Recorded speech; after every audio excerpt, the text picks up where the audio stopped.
Good morning and welcome. We're going to go ahead and get started. All right, so welcome. My name is Mrs. Connery. I'm Director of Guidance here at Algonquin.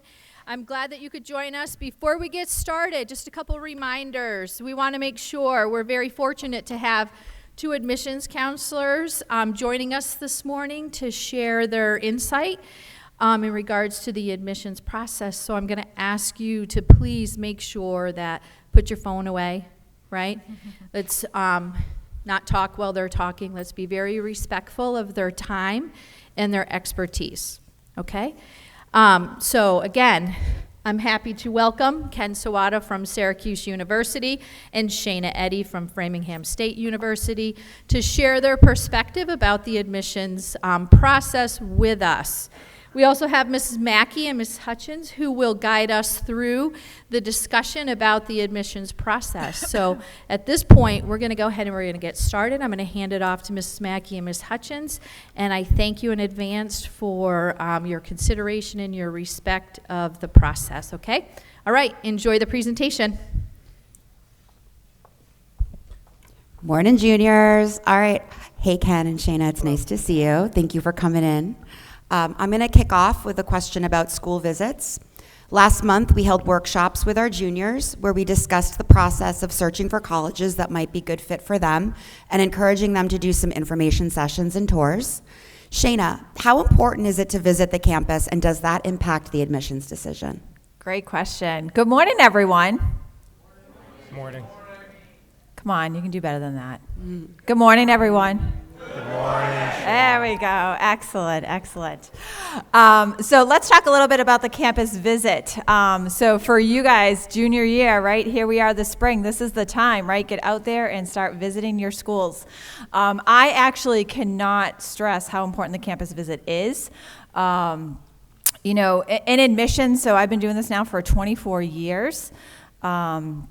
And I cannot stress how important that campus visit is. We in admissions will show you wonderful pictures of the campus on our website, on our, in our brochures, emails, but until you're actually on the campus and you're walking through the residence halls, you're going through the campus center, you're walking through the quad and can, really picture yourselves there.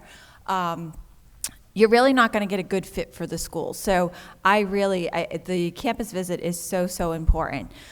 If you're looking at schools that are a little bit further away, it's really good to do maybe a virtual tour that they may have on their website. But once you really start narrowing your schools down, you really want to make sure you go ahead and tour that school. In terms of the admissions decision, I know we'll talk a little bit later on just a little bit about demonstrated interest, but there are schools out there that pay very close attention to, how involved you are with this admissions process. Are you visiting our schools? Are you sitting in on a class?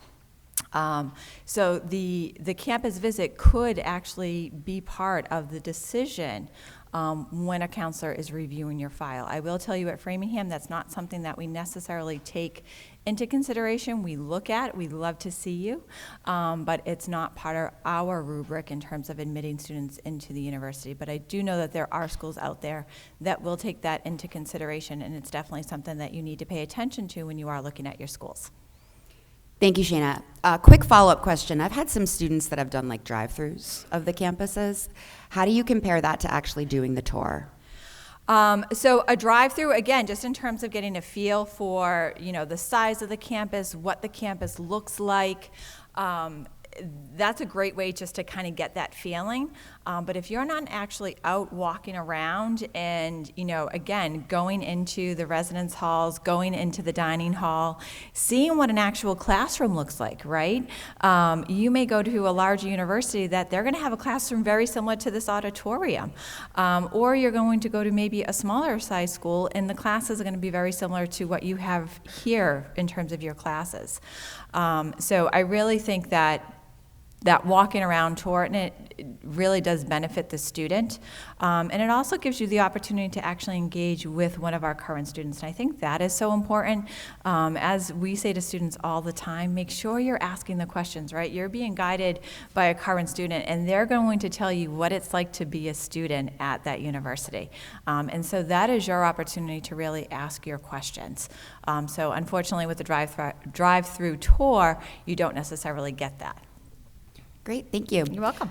Ken, what types of opportunities do you offer prospective students who visit your campus in order to help them learn more about your school?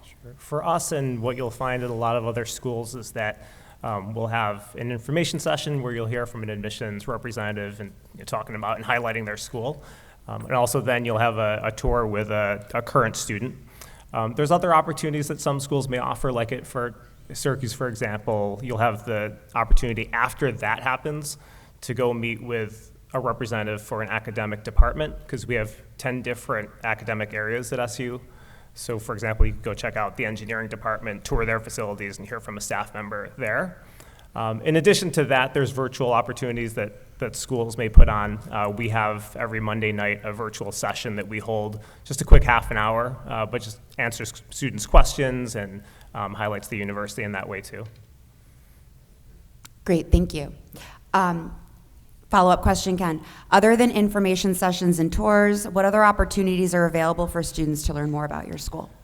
Yeah, I mean, with social media, which can be super helpful, whether it's through TikTok or YouTube, or students who have attended from here in the past. I know we have 2 students from Algonquin who attend SU now as freshmen, so seeing kind of what they're up to can be super helpful. If you do visit campuses like Shana was talking about, one suggestion is to snag the school paper or look at like bulletin boards just to see what's happening on that campus. That can kind of give you and help give you a pulse. And then the other thing I was going to talk about was just attending classes. That could be an option too when you're visiting campuses. Schools may offer that opportunity where you could shadow another student in a classroom setting so you can see what the professors are like at that school. Great, thank you. Yeah, thank you so much. So really what I'm hearing too is it's really great to try to attend while school's in session, so they can really get an idea of how it's really going to be when you get there. So, Shana, we're now going to talk about that demonstrated interest that you just talked about. So I'm going to just ask you, like we've heard over the past few years, that demonstrating interest can be a factor in the admissions decision. Can you just explain what it is a little bit more in-depthly and give us some examples so the students understand what it is? Absolutely. So demonstrated interest means that, it really is a gauge on how involved you are with the admissions process, right? So that could be anything, like I said. If you come for a campus tour, we're taking note of that. If you meet with an admissions counselor, so for example, my counselors, and I think almost every college and university allow students to set up an appointment with an admissions counselor, we track that. If you come and sit down on a class or attend an open house, we're tracking all of that. So we are very big brother-ish, and so and we all have these really powerful tools that allow us to track not only whether or not you come to our campus, but also whether or not you've opened up our emails. Have you clicked on the links that we provided in the emails? I can tell you when you opened it up, what device you opened it up.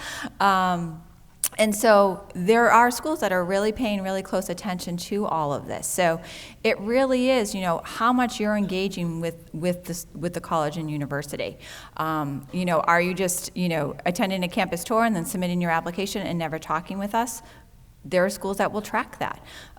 So we, as Ken was talking about, we offer a number of different opportunities for students to engage with the colleges and universities, because what you're all going to hear representatives talk about is a good fit, right? We want to make sure that you're getting all the information from us in order for you to make the right decision. So that demonstrated interest is really going to allow you to really engage a little bit more with us and allow us to really know, how interested you are with our colleges. Can I jump in, Linda? I have a follow-up question, Shana. So I have some seniors now that are coming down and they're saying, I'd like to reach out to admissions, but I'm not sure what to say. Mm-hmm. Is there a way that students should approach sending an email or contacting you?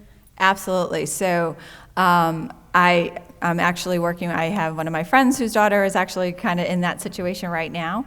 And the advice that I gave them, professional advice is, students, this is your application. So parents sitting in the audience, I'm sorry to tell you this, but this is your student's application, right? So the student should be reaching out, right? We know when a parent is writing an email and when a student's writing an email. So students, reach out, right? It depends on what point of the application you're in, right? If you're just starting the application and you want to know whether or not we're still accepting applications, definitely send that email, right? Ask that question. Because we're going to give you an email back saying yes or no, and if it's yes, we're going to give you all the links to start that application. If you've been accepted to the university, it may be, you know what, I have some additional questions, whether it's a particular major that you're looking at, or maybe it's some of the accepted student receptions that we have going on this spring. So really depending on what point of the application process they're in. But for juniors, I'm going to tell you, we want to hear from you, right? Know that, we've been doing this for a very long time. I actually have a junior in college myself, and we know that this process can be really scary. And for the parents out there, if this is your first going off to school, it's very different. It's challenging. So we know, and we always joke internally about colleges speak our own language. And if you're reading something and you're not sure what it means, reach out to your counselor. All colleges assign students counselors, so reach out to them. We want to hear from you. We want to make sure that you're getting the right information. And no question is a dumb question, right? Again, it's just making that point of contact and letting us know who you are. So definitely reach out because we do want to hear from you. Thank you. Ken, does Syracuse track demonstrated interest? Yeah, we do. Same thing that Shane was talking about, where whether it's emails that are open and students' engagement with our emails, clicking on the links that we have in there, versus showing up at our open house or campus visit. You had asked a second ago about kind of driving through. If we're closed and not offering tours on a day that you want to come through campus, we have a QR code by the admissions office that you can just scan, just so there's some kind of proof that you were there, even though we didn't offer an official tour. So that's a way. So all those different things are how we track interest. And is it used at all in the admission decision? For us, yes. Yeah, and we will tell students that if they ask, but we do utilize that as part of the process. Okay, great. Just to follow up, too, this is a school-by-school policy, so you really need to know if your schools that you're applying to are going to be tracking your demonstrated interest. One way some schools definitely track that demonstrated interest if you open the portal that they give you after you apply. And so they track if you do that. So if you're not, they're like, if you're not even interested enough to open our portal, that may be a factor that they look at. So you definitely have to stay on top of these with the different schools. So going into my next question, this is for both of you. After applying, are there follow-up steps for your schools that you expect the applicants to take? Yeah, going back to your portal, students will receive that just so that they can check and see the status of their application or what materials they might need to submit further. The other thing too is we'll send you emails also, so be on the lookout for that. It's not a mistake, but sometimes students are applying with one email, but then they don't check that email account. So just making sure that when you apply to a school that you're using the email address that you are going to be checking frequently. Yeah, one thing so first of all, how many of you are sick of getting emails and brochures coming from colleges and universities at this point? Be honest, right? Okay. I'm a realist. So this is what I'm going to say. When you apply to a school, this is important, listen. When you apply to a school, what Ken just said, it's really important for you to be checking the emails from those schools. It's really important for you to be opening up the mail from those schools and taking advantage of any other opportunity that we have, especially for accepted students, okay? And the reason for it, just what Ken said, you have a portal that we will let you know what is missing from your application. We can check that. We will send you emails about missing items. We know if you've opened them and if you haven't. And so we're trying to really notify you, right, on what you need to complete your application. So it's extremely important for you to be checking those emails and being on top of your applications. So once you apply, as Ken said, make sure that you're looking at the email that you applied with and checking all those notices. I have conversations with students all the time saying, well, I never heard, I never got a decision, or I didn't get my financial aid. And we can go back and see, well, we sent you 5 emails and you never opened one up. I told you that we needed your high school transcript. So please make sure that, that is your responsibility, right? As a student, you're applying, this is your responsibility to do that and follow up. Thank you so much. You're welcome. So as juniors, our students are just beginning the college search process, and they're just getting introduced to admissions lingo. Shada, can you explain the difference between early action, early decision, 1 and 2, regular decision, and rolling admission? Absolutely. First, Ken, do you guys have early decision 1 and 2? Yes, we do. You do. Okay, so I'm going to let Ken talk a little bit about early decision 1 and 2. But I will just general. So you're going to find colleges will offer what's called regular decision or a preferred deadline, rolling admissions, early action, early decision. So first of all, a priority deadline usually means that we want students to apply by a certain deadline. Our deadline at Framingham State was February 15th. Okay, so we really encourage students to apply by February 15th in order to be considered for housing, choice of major, all of that. So you need to really make sure that you're paying attention to the deadlines. Early action is a non-binding agreement. What early action does, usually schools will have an early action deadline. Ours is November 15th. It's usually a little bit earlier on in the admissions cycle. Early action, if you apply early action, you will receive a decision much earlier than everyone else. So for Framingham State, our early action deadline is November 15th. We guarantee a decision to students by December 15th. Okay, you may get that decision earlier, but by December 15th, all of our early action applicants will receive a decision. You still have until May 1st to submit your deposit. Okay, May 1st is the universal deadline that students have to submit their deposit.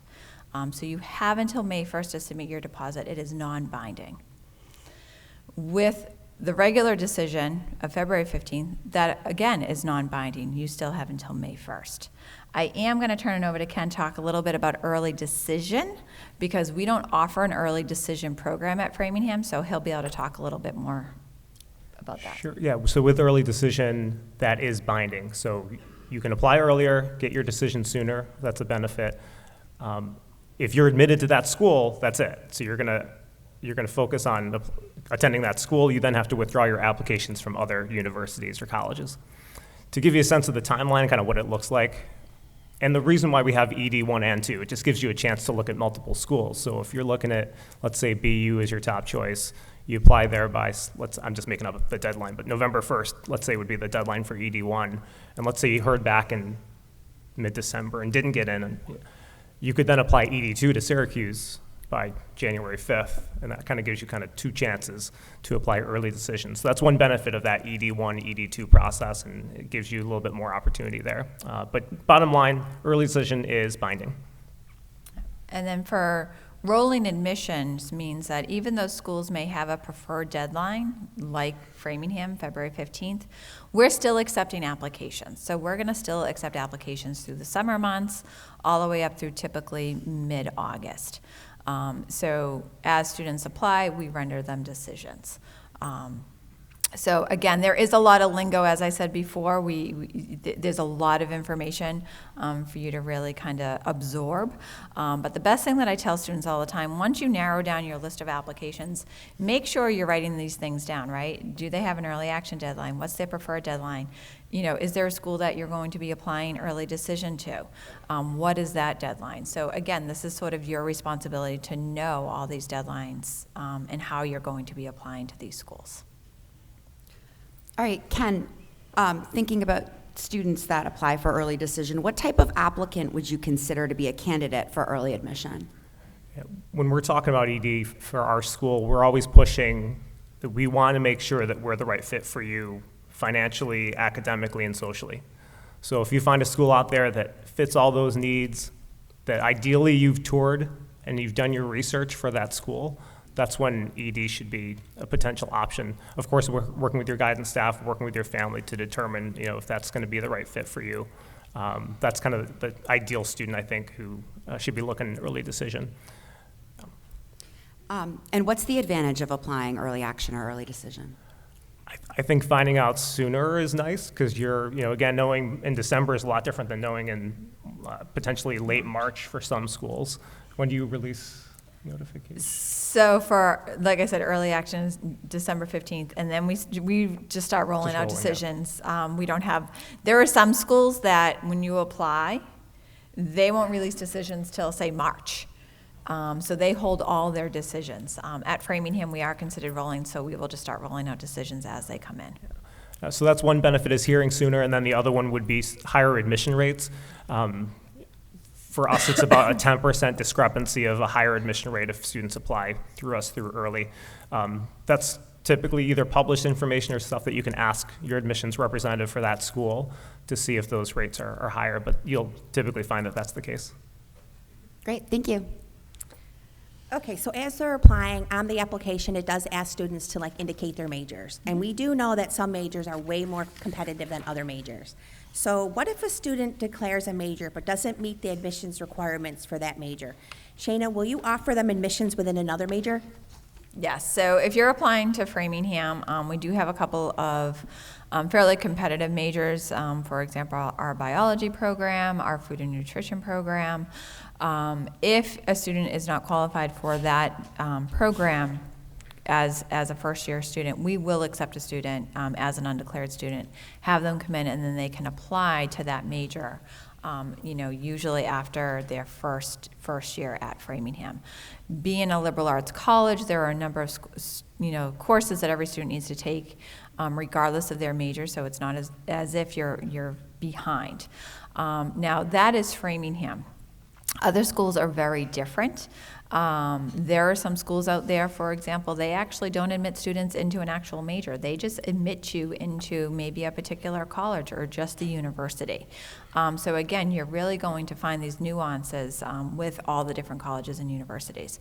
But I will tell you at Framingham, we will accept you into a second choice major.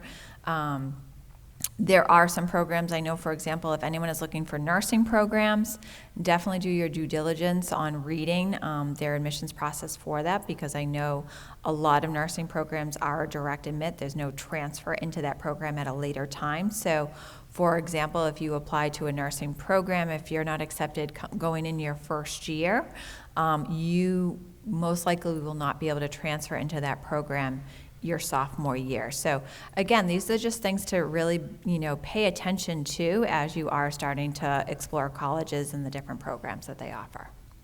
So I'm just going to say, Shayna, you and I are on the same page. Every time you answer a question, I'm like, ooh, that was my next question for you. So great. Ken, does your school have majors that are more competitive than others, and what majors tend to be most competitive?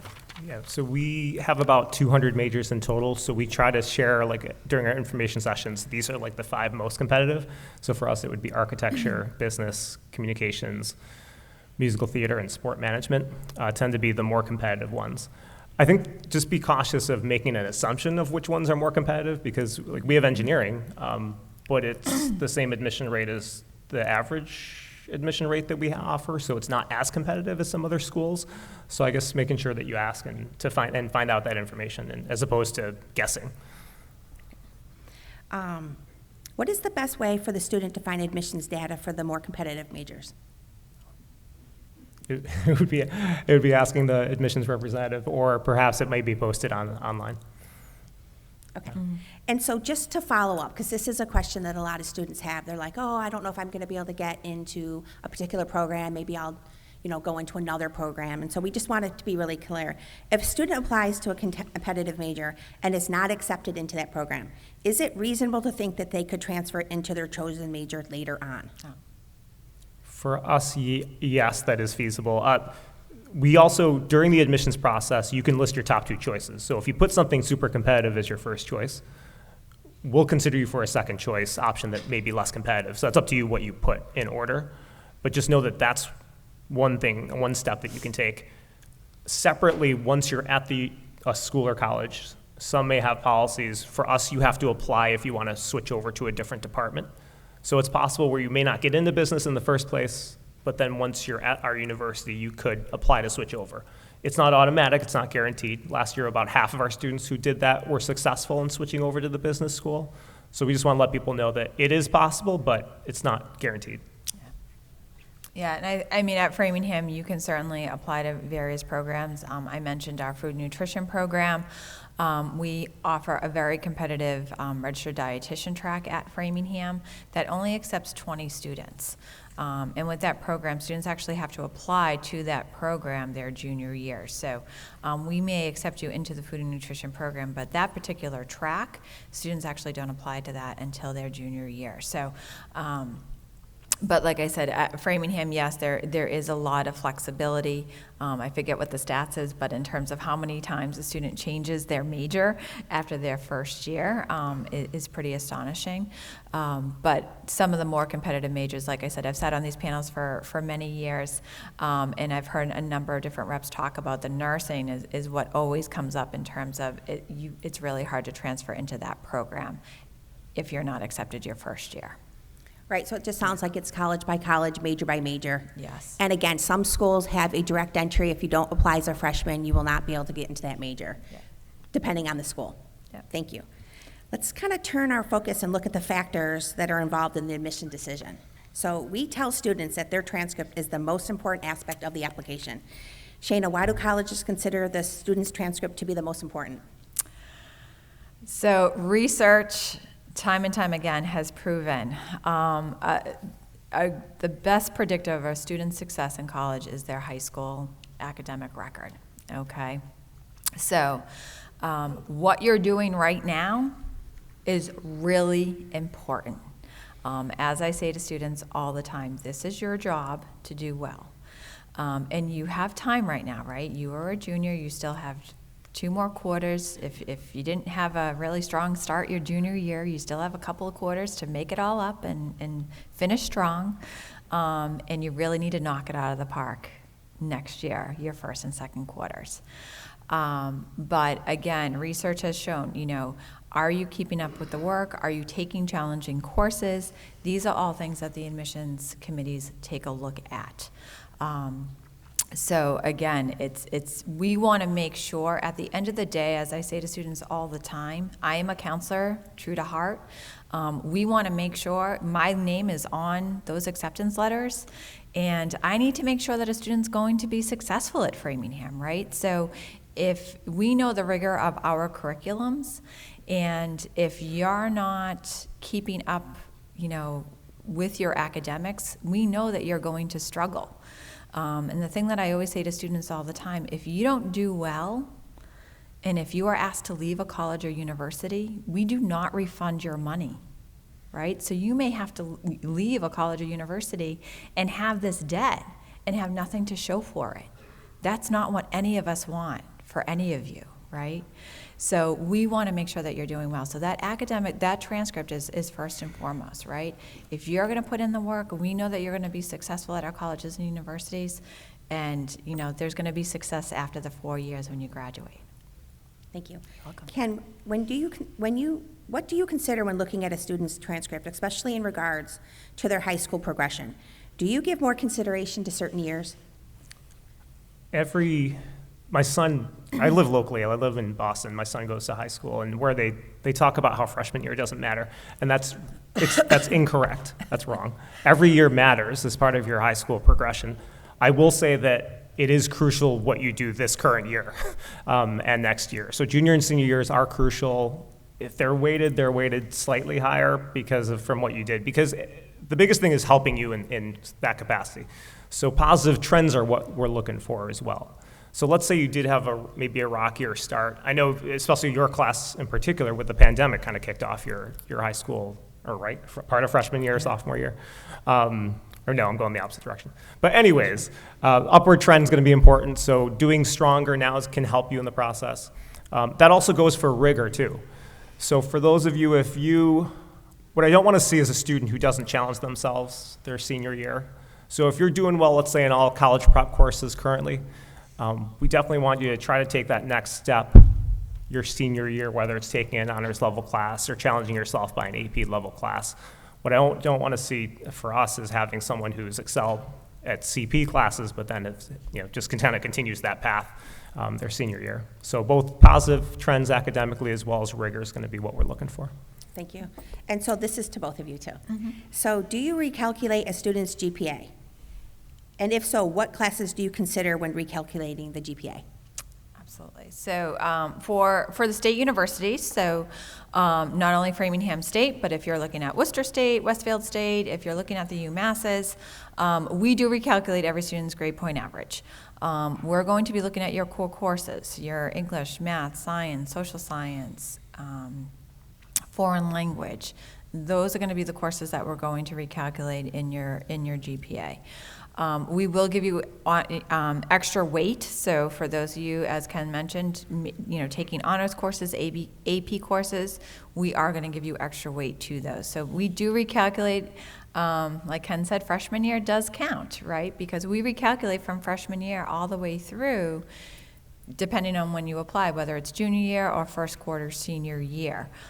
So we're going to recalculate all of your years of high school. So that's why those freshman year grades definitely do count, but putting more weight on those junior and senior years.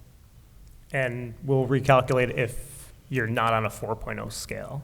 So if you're on a 4-point scale already, we'll take the GPA that's on your transcript, but otherwise we'll recalculate it. Great. Thank you. All right, so we're going to stick with the topic of student transcripts and senior year course schedule. Our students recently began course selection, and we often hear students commenting that junior year is the most important year, and we're trying to help the students understand the importance of junior year and senior year. Ken, can you speak to the importance of maintaining a rigorous schedule in senior year and continuing to enroll in core academic classes? Yeah, so same point as I said before, senior year is going to be crucial.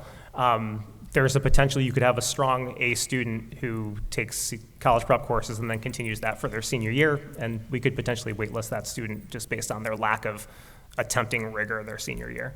Or if you already are taking rigorous courses junior year, the hope is that you'll continue that going forward. And then Shayna, students often ask, is it better for me to take a course where I know I can get an A, or should I take a harder course and risk getting a lower grade? Yeah, so just what we've been talking about, right? If you're taking college prep courses and you are getting straight A's, that's fabulous. But we do know Algonquin in particular does offer honors and AP courses. We would want to see you challenge yourself. Something that I always caution students about, though, is that you want to challenge yourself appropriately. So if you have taken an honors course and you did not do well, maybe that was a little too challenging for you, and maybe you scale back a little bit. I was actually looking at a transcript yesterday where a student, was taking some AP courses and received D's in it. So clearly that was a little challenging for them, but then continued on. And, in my eyes, I would have probably liked to see them maybe scale back to an honors course and, maybe get that C or B.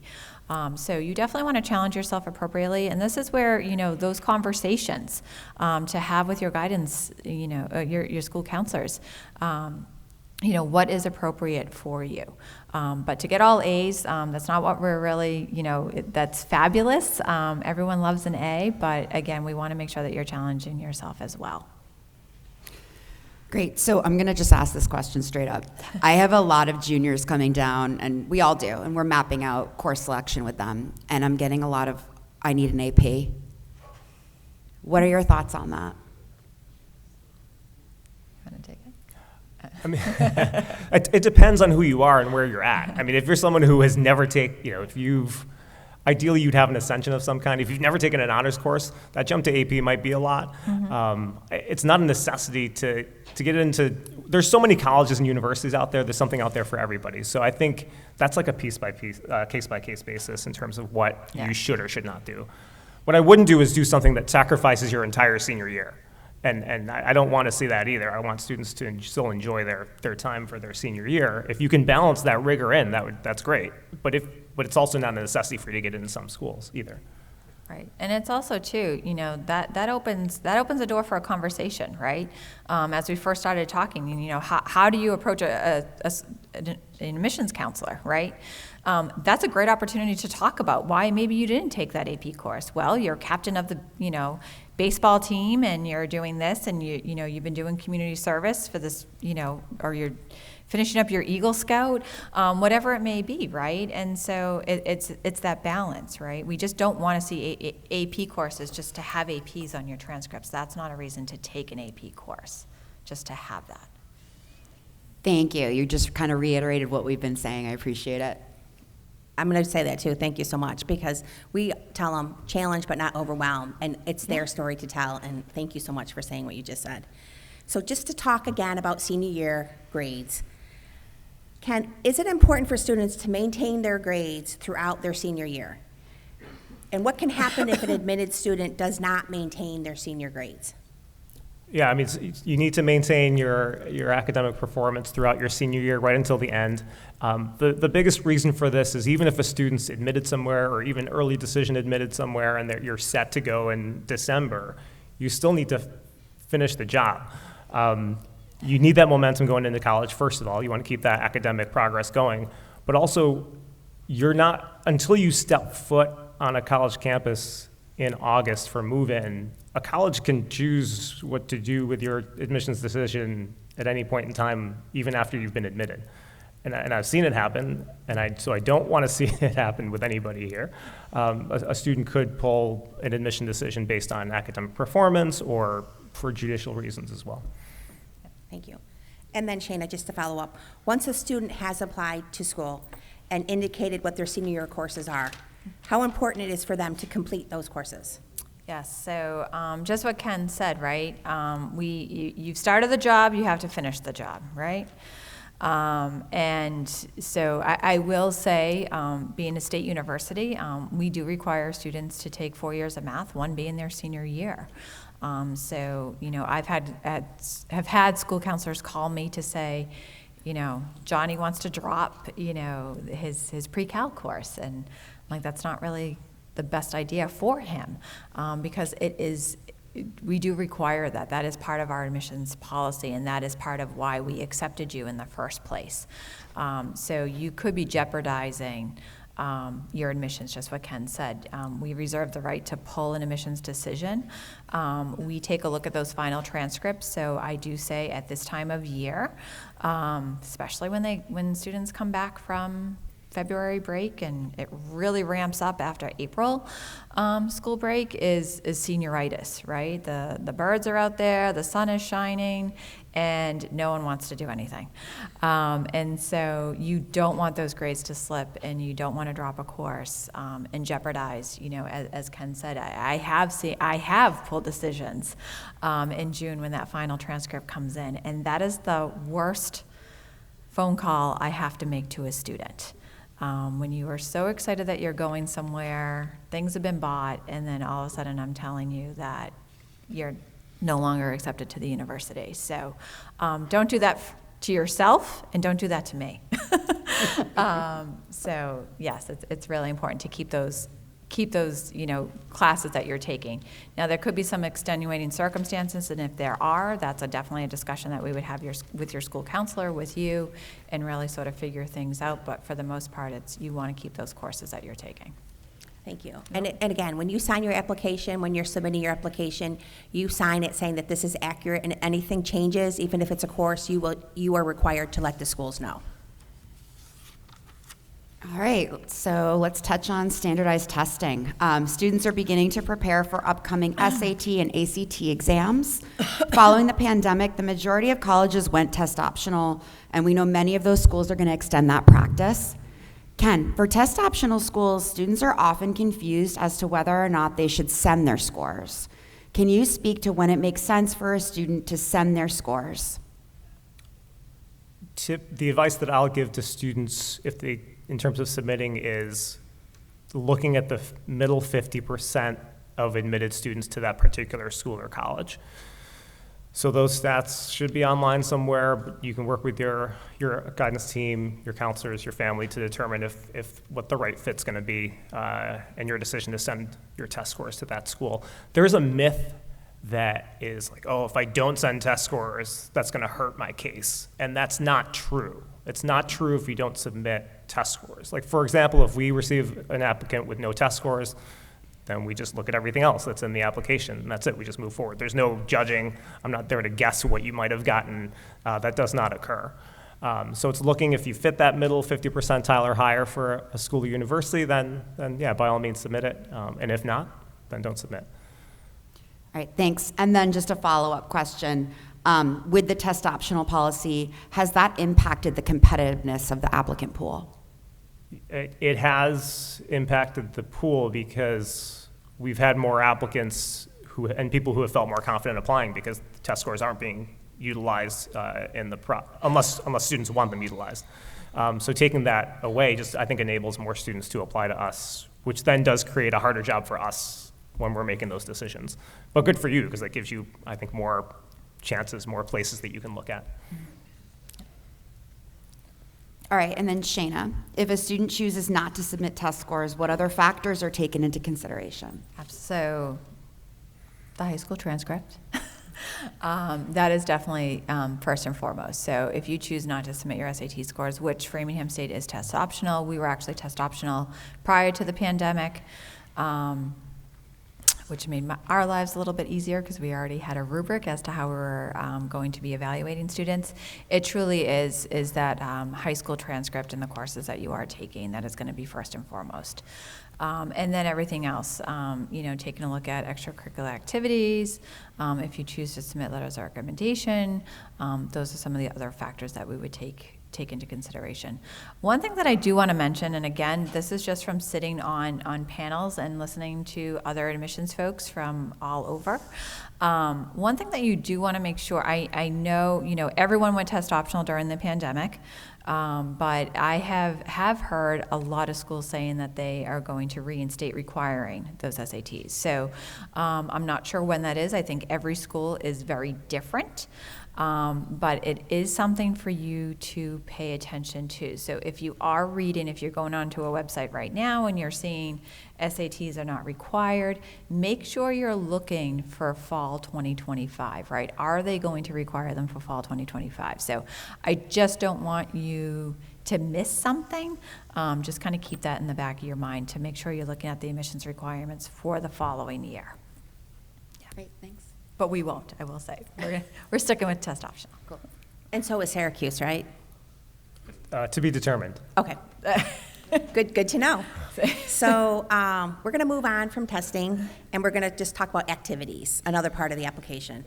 Students and parents often have questions about extracurricular activities. They ask whether it's good to be involved in a few activities that they're really passionate about or a lot of different activities to show that they're well-rounded. Shayna, how important are the extracurricular activities in the admissions decision?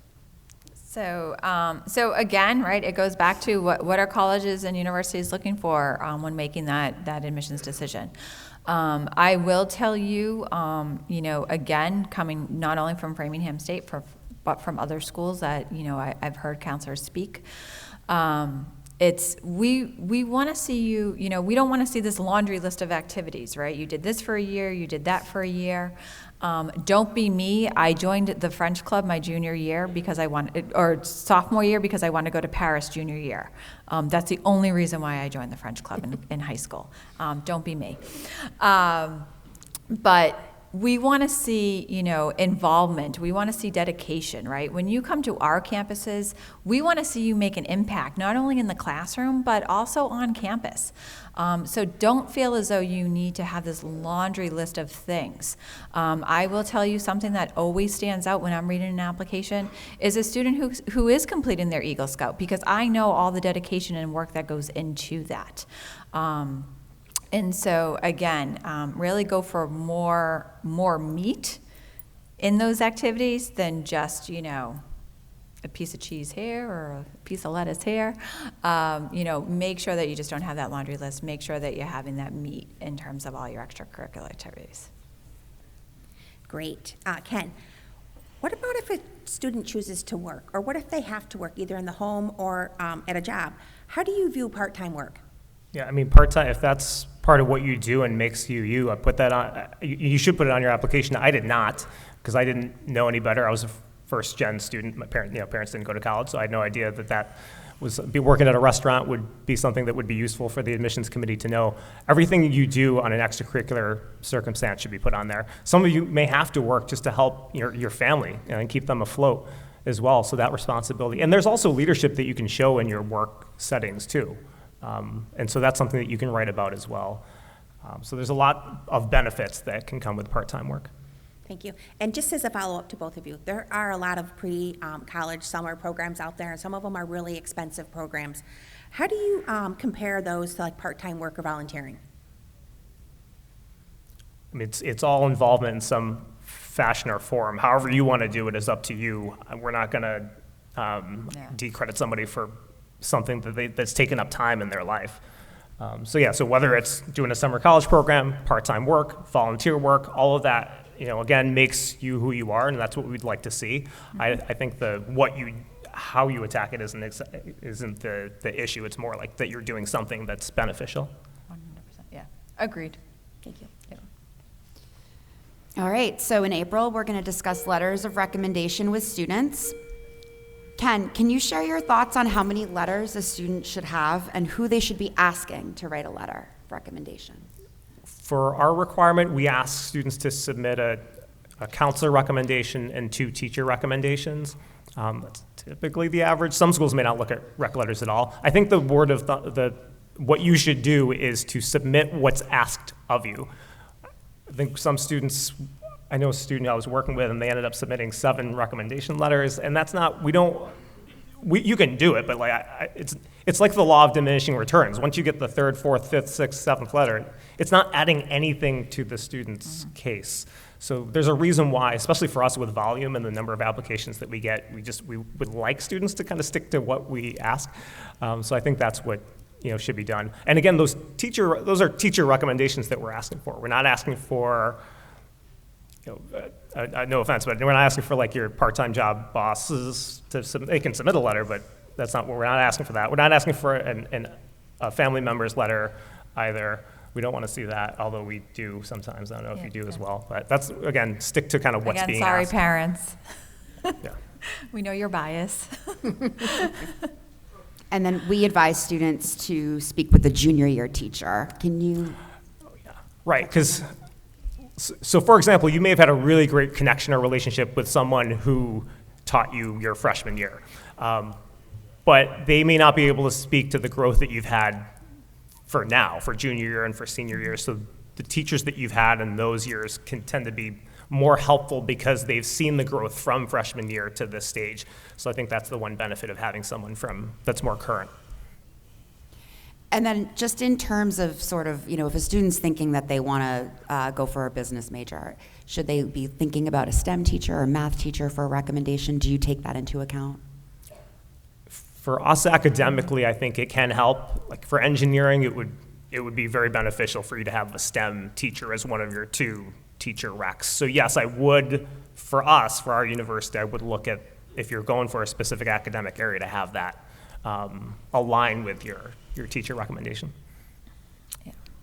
And for nursing, Shayna, So our nursing program, just so everyone is aware, we do not offer a 4-year nursing program coming right out of high school. You do have to have that RN, so you have to be a registered nurse before coming to Framingham State. But I will say, I think it would definitely, really behoove students to, if you are looking for the STEM fields, to definitely have a letter recommendation from your, biology teacher, chem, calculus, really in that field. Yep. all right. And then how are recommendations used during the admissions process, Shayna? Yeah, so as Ken said, I mean, we read things that come into our office. I really can't stress enough to, make sure you know how many letters of recommendation a school is looking for. As Ken said, if we're looking for 3, don't submit 7, right? If we're looking for 3, don't submit 1, submit 3. And really know, again, like where they're coming from. But you want to you really want to try to have someone, write a letter recommendation for you, who knows you, right? Who knows you, who has seen you grow, who can really speak to that. At Framingham, we actually don't require letters of recommendation, and the reason for that is we do rely heavily on that high school transcript and how students are doing academically, but we do read them. So we tell students, if you're going to submit them, it's optional. I will say the majority of our students will submit letters of recommendation. And we usually say to submit 3. We are looking for a variety of sources. So we would say, if you are part of a club and you have an advisor who has gotten to know you, or if you've done some community service work and someone who really knows you, we'd want to see that, as well as academics or a school counselor. So everything that comes in, even though we say it's optional, everything that comes in we're going to read. And a lot of times that really just puts the color onto a student's application. So, your transcript is very black and white, and where your letters of recommendation are really adding the color to that palette. Great, thank you. And juniors, just so you're all aware, we're going to talk more about teacher recommendations after April break. Right, so there's no reason that you have to run out right now and ask a teacher for a recommendation. We're going to have all of you do it at the exact same time. So moving on to the essay. In our April workshop, we are going to be talking with students about the college essay. In the past, we found that, they're really concerned about finding that perfect topic, that perfect essay. As admissions counselors, you read a lot of essays. So Ken, students tend to have they feel a lot of pressure around the college essay. Do you have any advice to give them? What does make a good essay? I think the mistake that comes with the essay is just putting a lot of pressure on yourself, and I don't want to see that in terms of selecting the topic. I think people feel like you have to have this incredible service trip to another country, or you have to have cured some disease and put that on your essay, and that's false. Like the best essays that I've read have been about the most average, mundane topics like ice cream or taking care of a pet, and that's what resonates to me more than some of the other stuff that I just mentioned. Not that I have essays that talk about curing diseases, but so just making sure that your topic doesn't have to be this like life-changing experience. It can just be about you and sharing something about yourself that I'm not finding in another part of your application. That's the other tip too, is that, especially for those of you who are like my son, who plays baseball and all his extracurriculars are baseball related. I told him, you're not writing about baseball for your college essay. Okay, so which he still threw some stuff in there that was baseball related, but we already know that he's a baseball player, so that's done, that's set, that's over. You don't have to add any more to that. What you should do is be adding something that they can't see elsewhere on your application. Mm-hmm. So they have the personal essay that you would write, and also I think Syracuse does have a supplemental essay, and again, what you just said probably goes true for both the personal and the supplemental. Do you have any additional advice for the supplemental, or is it just the same? Yeah, well, the supplemental, ours is the why Syracuse question, and other colleges are kind of like that too. They might have different variations of it. The common thing that I see is students it looks like a cut and paste, where they'll just take it, and so they're just replacing the school with another school. And that you can tell when a student does that versus really putting their heart into that supplemental essay.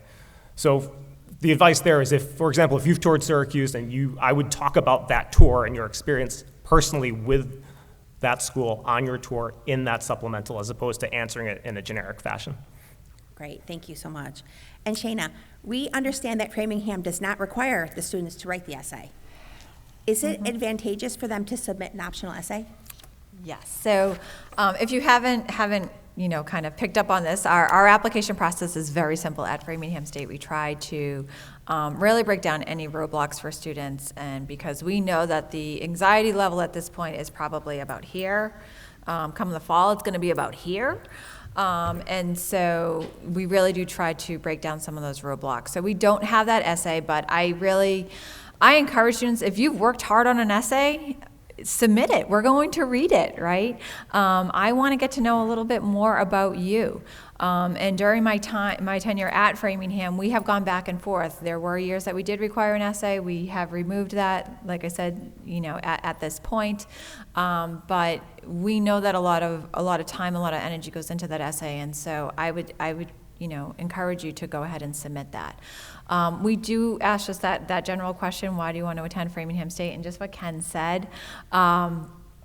If you can make it really personal to Framingham State and why you want to be on Framingham State's campus, we read so many, applications every year, and, at this point, my counselors, their eyes are, all bloodshot at this point from reading.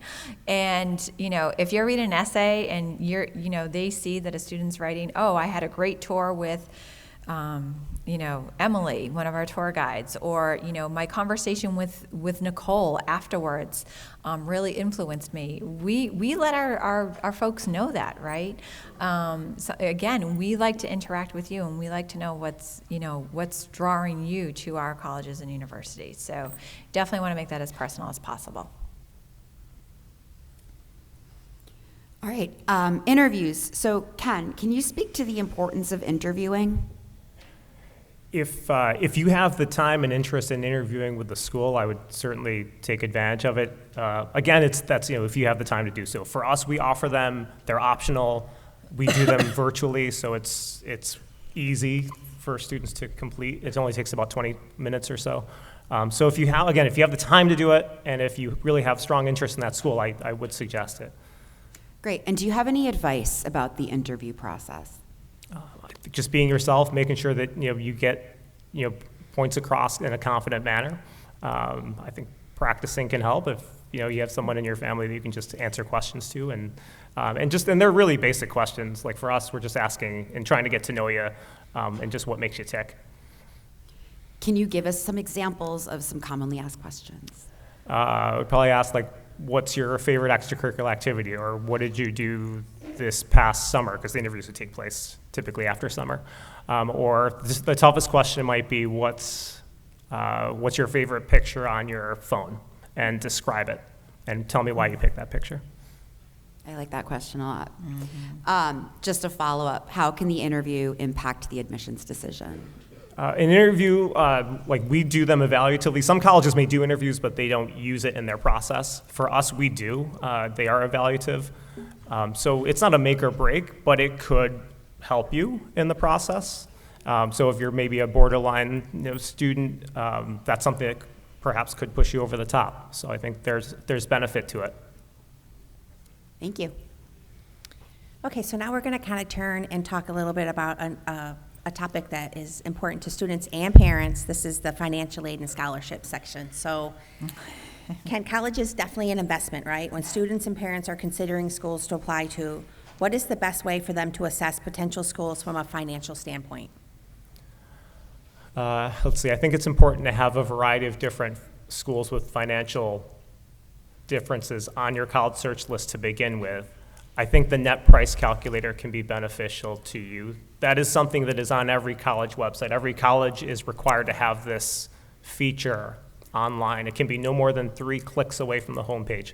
Again, it's called the net price calculator. So that gives you a sense of how much ballpark financial aid you could get from that school or university. So that can help you kind of paint that picture. Thank you.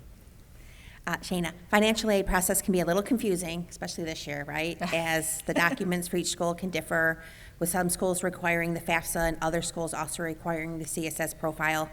How can students and parents find what you require for financial aid documents? Absolutely. So first of all, be thankful that all of you are not applying this year in terms of financial aid. I don't know how many of you have paid attention to the financial aid debacle and that's going on right now. Everything has been extended. Whereas normally at this point we would have probably about 2,000 financial aid packages out on the street. Right now we don't even know who has applied for financial aid. So that is going to all change for all of you next year, so yay. The best thing for you to do is to search those websites. So as you are looking at schools, as you apply to schools, You want to not only go onto the admissions page, but you want to go onto those financial aid pages and really find out what is required. A number of schools just require that free financial, that the FAFSA that you would need to submit. But there are a number of schools that do require this additional document called the CSS profile, and that will be listed on their websites.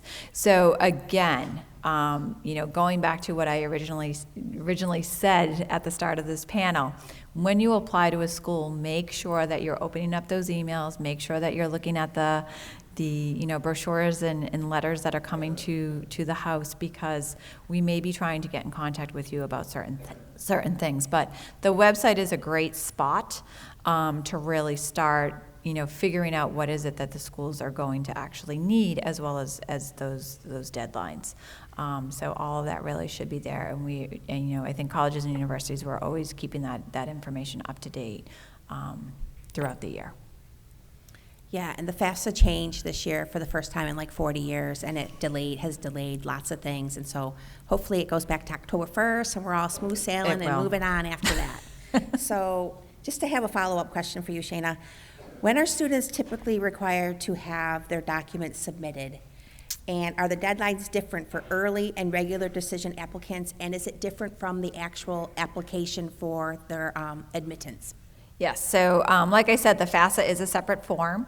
The CSS profile, if you decide to apply to school that does require that, actually, does Syracuse require CSS? Yes. They do, okay, so Ken can speak to that. Those forms are different. Just because you apply to the school does not mean that you've already, applied for financial aid. One thing that I do, really kind of tell students all the time is that don't wait till you're accepted to a school to then apply for financial aid. You want to do them in parallel. But our financial aid deadline is March 1st. So even if you apply early action at Framingham State, your FAFSA is not required to be submitted until March 1st. But I tell students, the best thing to really is to get these things in early as possible. Normally, the FAFSA does open up in October, and I really encourage students to fill out that FAFSA as soon as it does become available. That way you have everything done going into, the holiday season, and that way you have time. If you are missing something, it gives you time to, get those materials into the colleges and universities, whereas if you wait until March, then if you are missing something, you're getting it in after the deadline. So make sure that you're giving yourself some time there. And I'll let Ken speak a little bit about the CSS profile. CSS captures a bit more complex information. It takes more time. So giving yourself the time to do that is important. Deadlines are similar to what a student's application deadline is. So for us, if you apply by early decision, November 15th, then your financial aid forms both need to be in as well. Great, thank you so much. And just a follow-up to both of you. How can students and parents find out about the scholarships available at your schools when they apply? Yeah, so again, the website has all of our scholarships available. Being a state university, there are limited scholarships. I'm just going to kind of full warn everyone. You really need to look at that net cost. So our scholarships are maybe a smaller amount. But all of those scholarships are listed on the websites, and I think you'll find that really across the board with all colleges and universities.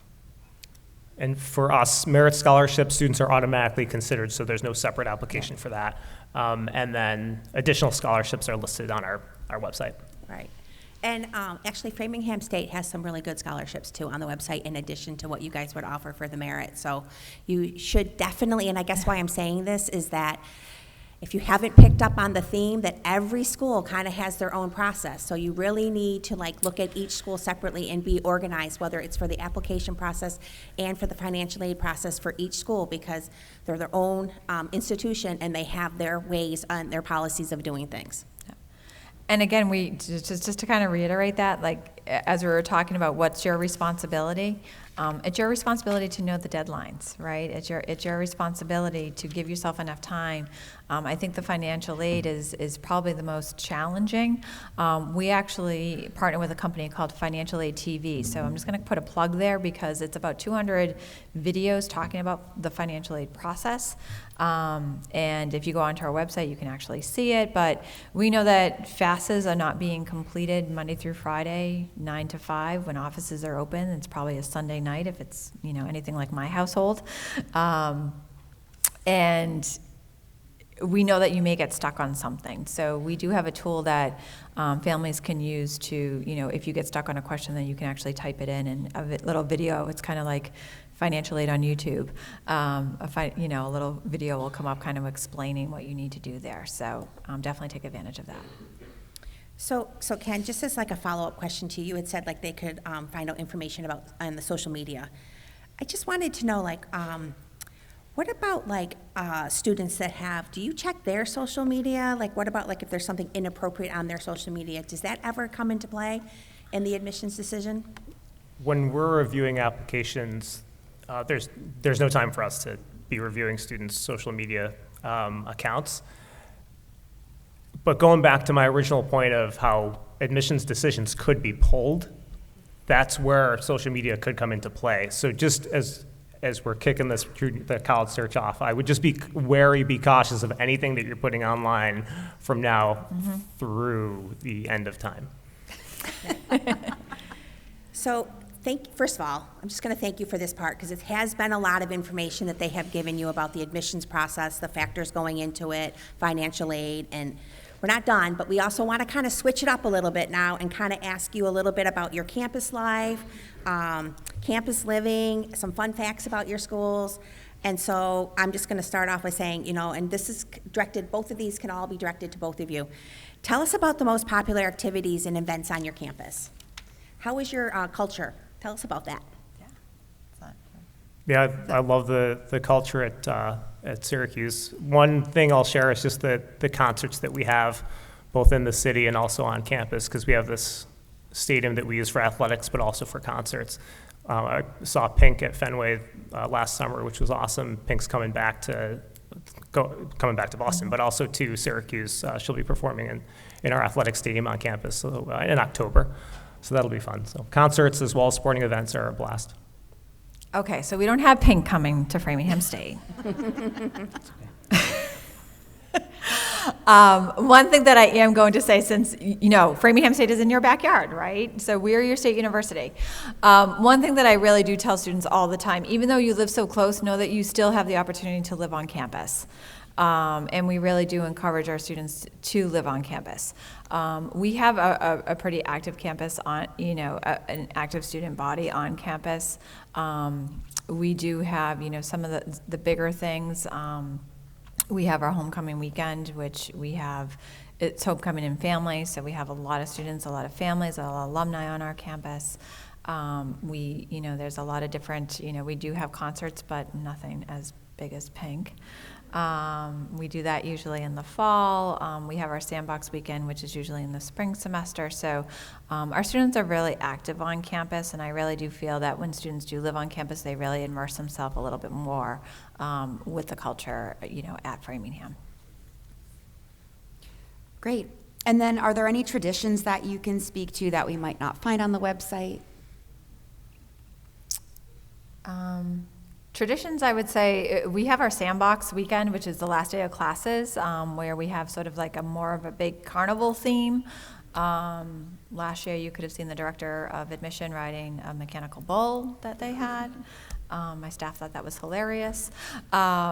We had Battle of the Bands, where we've had student bands that actually battle out in terms of who's going to win kind of first prize. So that's like one of our bigger traditions, I would say.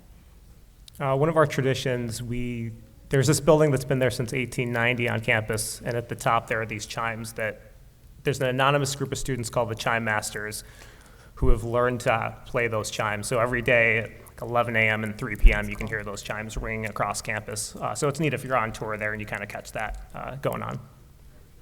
Cool, thank you. So academic extras include things like honors college, learning communities, first year interest groups, undergraduate research opportunities.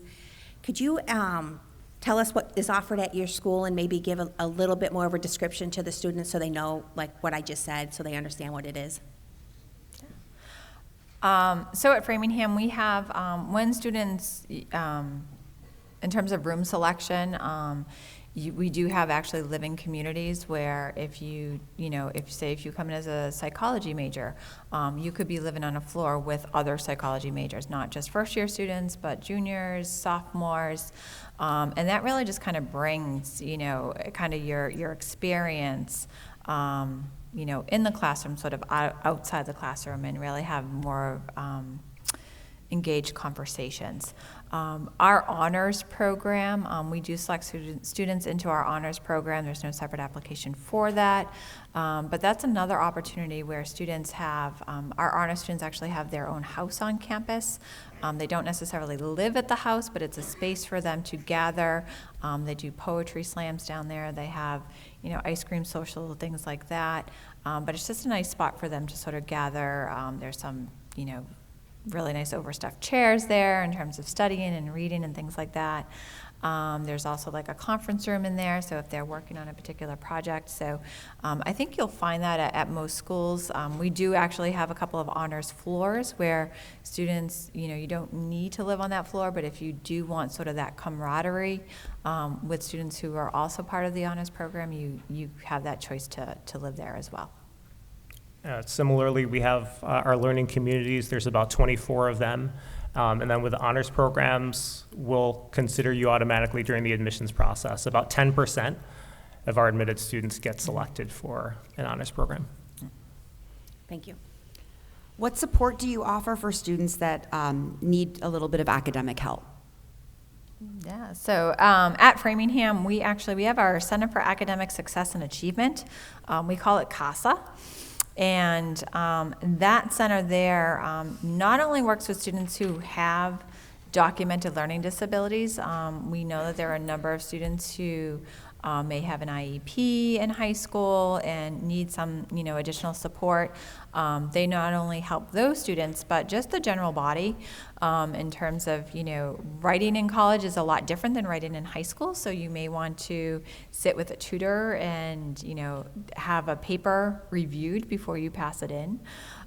They also offer, professional tutoring, peer tutoring, a lot of other services for our students. So we offer that in terms of academic, and I also want to just kind of plug in terms of we have a very strong health services that has a counseling center in that. So students who are dealing with any mental, issues or, really need someone to talk to, we do offer those services as well right on our campus. We have a tutoring center, a writing center, as well as every student has their own academic advisor and peer mentor to help. Thank you. So housing, this is kind of a big question for some parents. Do you guarantee housing all 4 years? Do students have to live on campus all 4 years? So at Framingham, we do guarantee all 4 years. You do not have to live on campus. It's not a requirement at Framingham. But in our campus is actually about a split, in terms of half of our student body lives on campus, half commutes. Really being in Framingham, we're really centrally located for a lot of students. So we're about half and half, but it is not a requirement. But if you do choose to live on campus, it is guaranteed for all 4 years.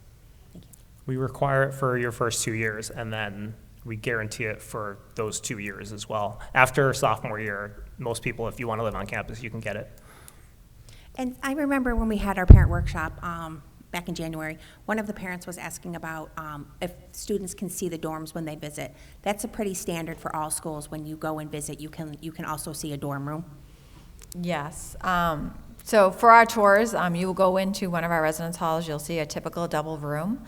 But know that there's a lot of other options at Framingham. So we do offer suites and singles, and we call them conjoined singles, where we have a double room and a single room that are conjoined with a bathroom.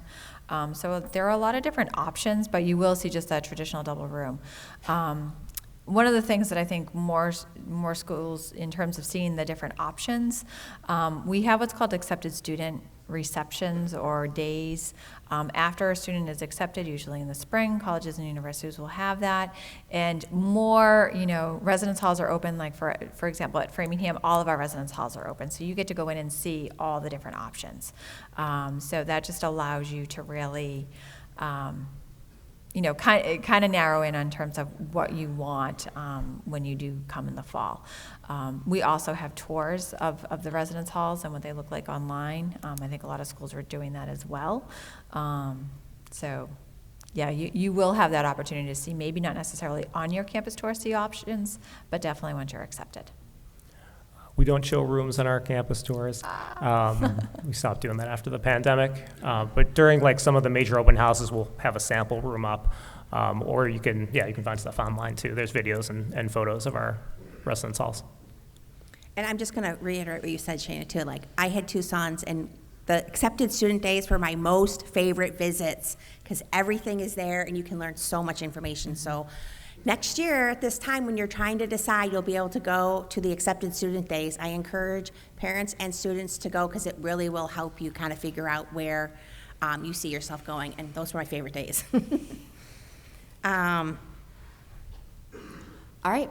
Is there a career center that provides job service resources, career fairs, internships, and assistance with resume building and interview skills? We do have a career center on campus. In addition to that, every student has their own career advisor who they can go to get help. And usually half of our students are getting their jobs through an alumni connection that they've made. Yep. So same thing at Framingham. We do have a career service office. They actually do employment fairs twice a year, once in the fall semester, once in the spring semester, and they work with students all the way through. One of the I think one of the fun events that they do, they actually do an etiquette dining event where students will sign up and they actually teach students if you're sitting at an event and you have, what fork do I use? What spoon do I use? They actually do this whole etiquette dinner event, so that's kind of fun for our students. So Ken, you kind of mentioned alums a little bit. Are there networking opportunities? Yeah, we have a ton of networking opportunities because we have alumni clubs all throughout the country. There's one here in Boston as well. We'll do sessions where we'll bring a group of like 20 students to the Boston area, for example, and we do this across the country as well, but we'll stop at different companies where we have alumni, so it could be like Fenway Park, we have a guy who works in ticket sales there, people who work at Wayfair, we have some business graduates who work at Copley for Wayfair, and so this week of networking takes place, and so you can sign up for that. So we do all things in programming to get students connected, and we have alumni who come to campus too. So there's those events too. Great. And is there a way for students to go about accessing these supports? You'd mentioned career counselors. Is that assigned to them? Yeah, I mean, yes, the career counselors are assigned to you automatically, in addition to having career counselors separately in the office too. Yeah, so there's a lot of resources for that, and our career placement rate is 94%. Which also includes grad school too. Yeah, so same thing at Framingham. Students aren't necessarily assigned a career counselor, but we do have a number of counselors in that office where students can go ahead and sign up for individual appointments, and it may be even your first year, right? If you're not sure what it is that you want to major in, there's different personality, exams that you can take and really kind of hone in on, what do you like, what are you good at, what could be a potential major for you. So using those resources, not only, your junior and your senior year when you're looking for a job, but also your freshman year and your sophomore year. Awesome. Ken, you answered my next question, but I'm going to ask it to Shana. So do employers recruit students on campus, and what is the employment rate after graduation for students? Yeah, so just what I said, we do offer 2 job fairs. Actually, every Wednesday they have an employer right in the middle of our student center. We also have a lot of alum presentations as well that come back and recruit and engage with our students. Internships are so important, and we're very lucky, right? Being where we are, we have a lot of students, at Bose, at Staples. doing internships, being hired on right afterwards. And so the employment rate at Framingham in terms of employment and graduation is about 92% for our students that are reporting back to us. Great. And I just want to kind of touch, highlight this. The whole point, right, of you guys going to college is that you come out and you're employed. So it's incredibly important to ask that question. I think when you're looking at schools, sometimes you can find it online, sometimes you can find it for specific majors. But I just want to sort of emphasize that. All right, and so you mentioned internships. If students wanted to plan an internship or a study abroad, how would they go about doing that? Sure. So just to kind of actually just to kind of piggyback on what you just said in terms of, our goal is to make sure that you are going to be productive members of society, right? That's actually in our mission statement. And so, talking with employers, working on your resume, taking advantage of these different opportunities that the school will offer, right? Networking opportunities, resume building, interviewing sessions. Those are all also important. But also the internship opportunities as well as study abroad. So for our students, usually junior year is when they will study abroad. We have an office just dedicated to students who are looking to study abroad. Internships, a lot of our majors will actually require students to intern. Some actually require 2 internships, depending on what field it is. But these are all opportunities for you to build your resume in order for you to really land that first job and have experiences to really talk about during your first interview. So all of this is really going to just enhance your resume and allow you to land that first job after graduation. Great. And then any study abroad that you've noted, Ken, can you speak to that? Yeah, with study abroad, we have a specific office, so we'll help you with that. About half of our students study abroad in some capacity. There's about 100 different programs that we have where we can direct students to full semester programs abroad, or you could do a 1-week trip somewhere, like in Europe, for example, that you can take advantage of. So we'll help connect you to those. Yeah. We actually partner with a number of schools that students actually pay. This is actually very unique to Framingham, that students actually pay Framingham State's tuition and fees when they study overseas. So it's not like there's an additional fee associated with study abroad other than the travel, but you actually pay Framingham State's tuition and fees, which is great. Cool. Yeah. Yes, that's awesome. So, again, just going back to that campus culture, how would a prospective student learn about the school's population, the diversity, the male to student ratio? What is the LGBTQ plus community like on your campus? Yeah, so I can tell you, we actually have a center on campus, our Center for Inclusive Excellence, that does a lot of work on our campus, a lot of programming on our campus. They actually just had salsa dancers come last week. But this year, our incoming class, we're about 56% diverse of students who, identify. And I will tell you the LGBTQ population, we're an inclusive community, and we welcome everyone, and we've done a lot of changes on our campus to really be inclusive for our students. So I think when you come to campus and you tour and you look around, just what we were saying, you want to grab that newspaper, you want to look at the posters, because you're really going to feel that, right? And that's why those campus tours are so important, because you want to be able to feel that and know that this is a spot where you want to be. And information sessions for colleges should mention, these important facts and figures. And then with LGBTQ for us, we have, as one of our 24 learning communities, one is specific to LGBTQ. So it's just asking those questions if it's not being provided to you in other means. So just making sure you talk to the admissions reps and ask them about it directly if it's important to you. Thank you. All right, great. And then let's talk about food. Right? What are the best food options available on campus? What is your campus kind of known for? What's the hot spot? Yeah. We have, in our student center, we have a Dunkin' and a Panda Express. And then right nearby, there's a row of restaurants and shops. So Insomnia Cookies and Chipotle are probably the two of the hot spots on that street. So at Framingham, we have our Rams Grill, which is open late night. If anyone likes buffalo chicken, they have the best buffalo chicken around, as well as French fries. So you will find a lot of students there, especially late night. And then, of course, Route 9, right? I mean, there's many different options within walking distance from the campus. Thank you. All right, we need your attention for a few more minutes, everybody. So we're so fortunate. I mean, I can't say thank you enough. You guys have just been amazing with the wealth of information that you've given us today. And they come every year for us, and they just help us out so much. Thank you, thank you, thank you.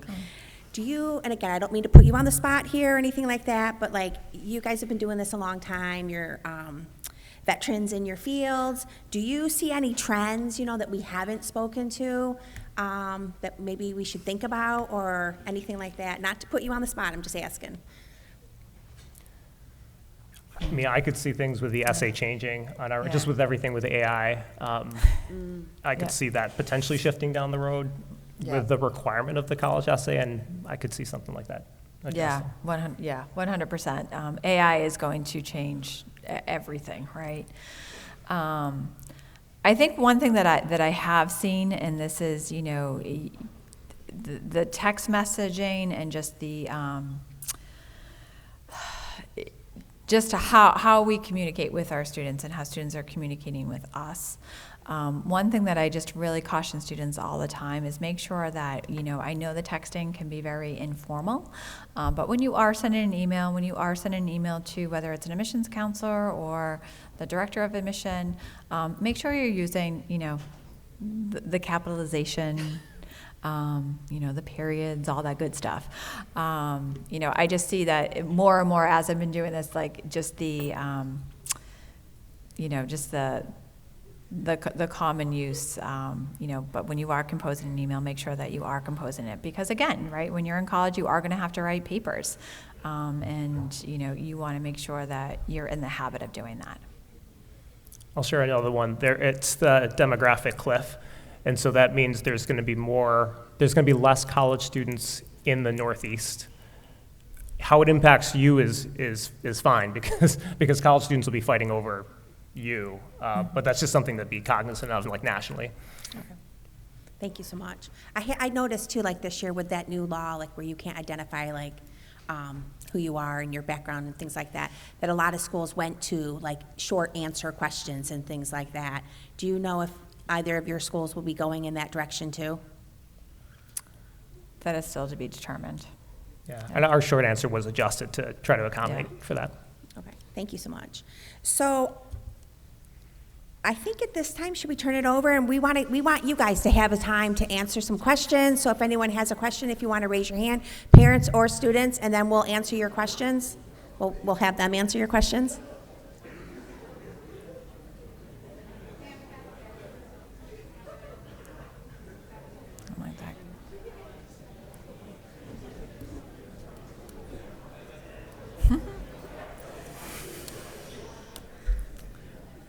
All right, cool. Hello.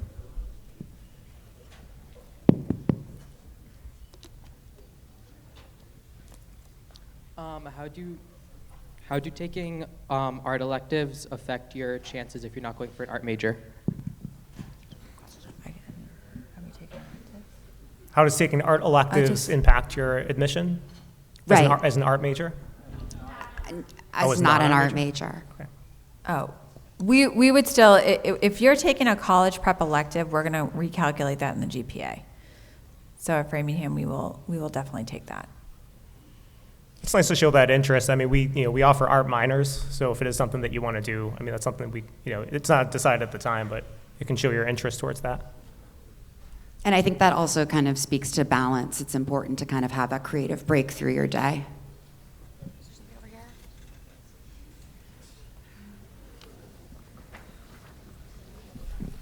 How is the How is the admissions process different for bigger versus smaller colleges? How is the admissions process different from bigger colleges to smaller? Yeah. Okay. it's really it's really going to depend. So even though a school, and Ken should definitely speak to this, because it's a large university, there are staff that are dedicated to various regions of the university, of the country, and actually the world. So even though it may seem bigger, it's definitely it does come down the funnel in terms of like how many applications counselors are reviewing. But it also has to do with just percentage-wise, right? So I don't know, Ken, if you want to speak to in terms of like what the numbers are and what your enrolling classes. Yeah, I think we can't have those intimate conversations about an applicant in we don't have that small setting capacity. We have about 44,000 applications that we get. So for us, the volume, I think, can be a lot. And so it just, I think, differs in that regards, where we're focused on specifically admitting to like our 10 different schools and colleges is our bigger focus. All right. Hi. So oftentimes, in terms of selecting a school that you might apply to, there's a lot of focus on acceptance rates.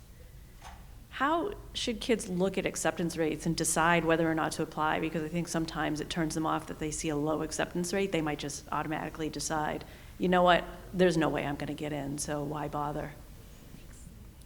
I think you need to have variety on your list. I think that's, where, working with your guidance staff who has that experience comes into play. I mean, having had a son just go through the process, there were a couple schools that had lower admit rates on there that, we threw in there just to see.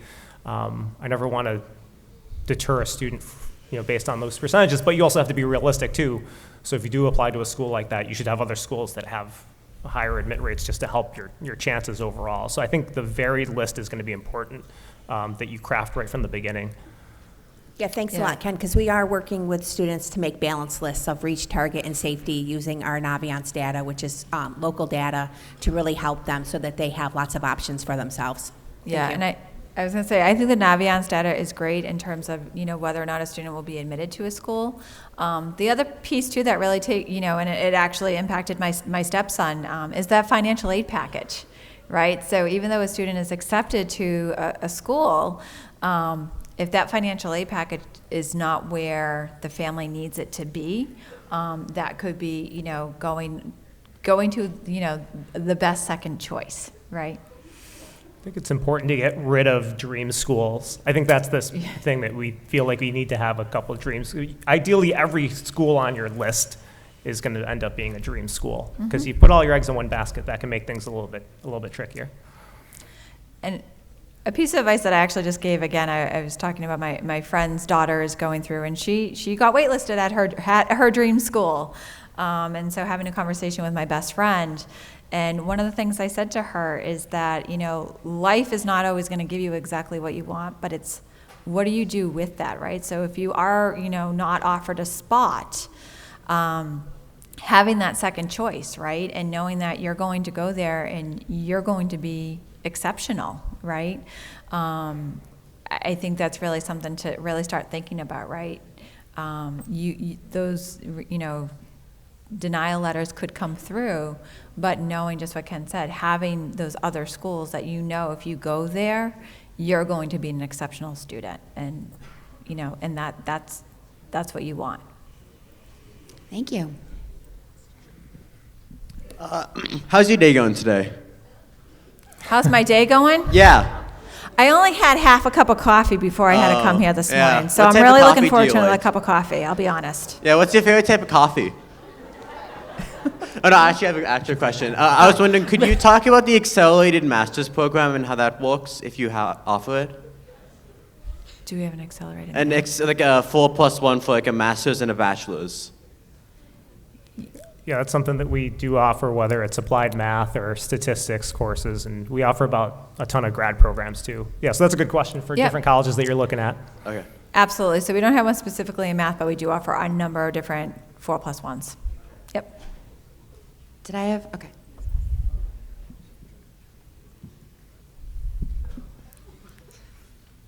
This isn't like a specific, like one of you, but what is the variation in class sizes that you offer? Like, I know some colleges do lectures and some have really small classes. So what's like the variation? Absolutely. That's a great question. And that's a great question when you're touring, right? Good job. Good job. All right, guys, settle down. Like I said, you know, when I talked about the campus visit, right? No one's listening. That was a great question. Now you need to hear the answer. Thank you, Shayna. So as I said in the campus visit, right, you may go looking at schools and you may see classrooms as large as this, right? If you come to Framingham, you're not going to see that, right? Our classes are smaller. We cap our classes at 30 students. You may have a lecture. The only caveat to that is you may have a lab lecture of 60 students, but your lab itself is going to be, 15. Ken's probably going to have something a little bit different. So this is where all the schools are going to really vary. And this is why it's so important to do that campus tour. I know when I was looking at schools, if you told me that all my classes were going to be as big as this auditorium, I know that I would not have succeeded, right? And that's something that I knew myself. And so that's really important for you to kind of, have that deep conversation with yourself, right? What are the environments that are going to allow you to succeed, right? And if it's in this large auditorium and that's okay, I'm going to still do well, that's great. But for some students, that is way too overwhelming, and they won't do well. So I'll let Ken kind of talk a little bit about Syracuse. Most of our classes are below 20, but some of our intro classes could be the size of this auditorium. All right. If you ED1 to a school, can you ED2 to the same school? Like if you don't get in ED1? No. Well, if you ED1 to us, we'll either potentially defer you to regular decision, or we'll make other decisions. But that would not be a path.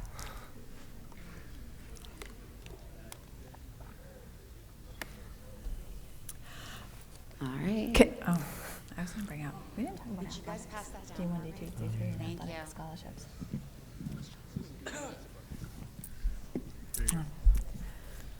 How do you know if you're like a big school kind of student or like a small school? Because like obviously like your guys' schools vary in size.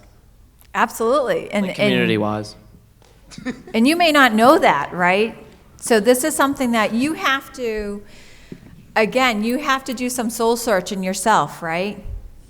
And college is all about you and where you're going to succeed, right? So you have to, again, I knew when I looked at a larger university in New Hampshire, I looked and I said, nope, not for me. I just got that feeling. That was the gut feeling, right? This was not going to be for me. And you may not be able to identify that right now. But as you start going on campus tours and really seeing and talking to students, that might be able to allow you to really form kind of what is going to be the best fit for you. I was a homebody. I wasn't going to go that far away from home either, right? I knew that about myself. So it's definitely to start really, asking yourself some questions, right? And only you can answer those questions. As I say to students all the time, as much as, you have influences, you can only answer those questions. And you might actually get to a school, we bring in a transfer class of about 300 every fall. So there are a number of students that transfer that start out at a school that they think this is where I want to be, this is my dream school, and then they get there and they say, this was not anything that I thought it was going to be, and then they transfer out, right? So, it is always an option as well, but no one can really answer that other than yourself. That's a lot.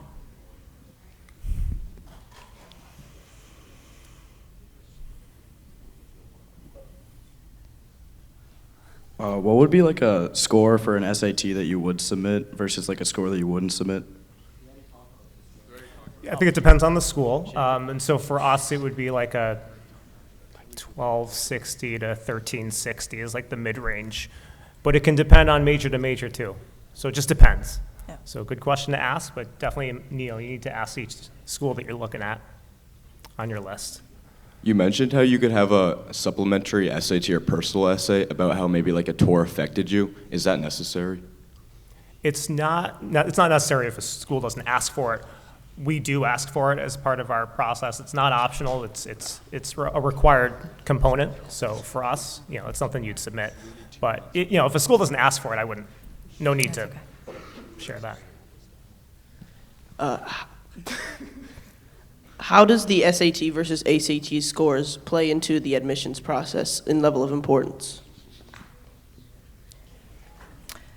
So again, I mean, the SAT and ACT, it really depends on, if a school's requiring it, if it's optional.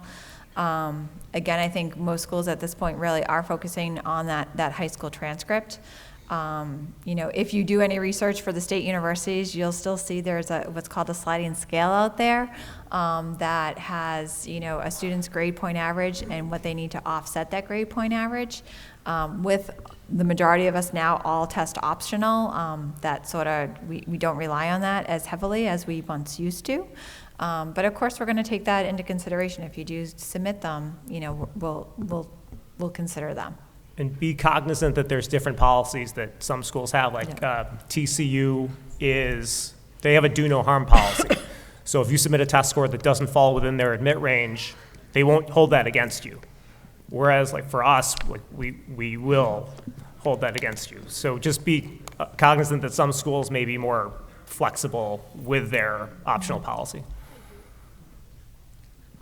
This question's more for the bigger schools, but for big events on campus or like sports games, is there like a lottery, or do all students have access to go to these events?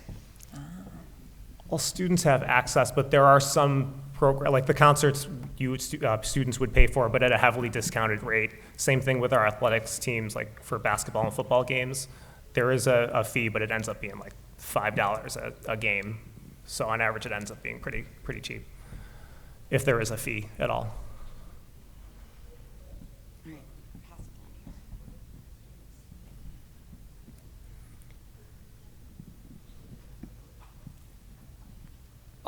Is it important to take 4 years of a foreign language? Our requirement for high school students is to take 3 years of a consecutive foreign language. It's more of a recommendation. We know students have done like different things, like maybe 2 years of one language and 1 year of another. So we have flexibility with that, but just in general, it's a 3-year, we ask for 3 years of foreign language. And at Framingham, we require 2 years. So you'll find that across the board for the state universities. So I had a question. Do your schools offer any esports teams by any chance? What was that? In esports things? Esports. What kind of sports teams? They asked about esports. Yeah. Esports. Sorry. We do have an esports program. It's one of the first 4-year esports programs in the country. We also we're creating a second esports lab on campus too. So we do offer that. So we do have an esports lab on campus, and we're building it. So more to come. Thank you.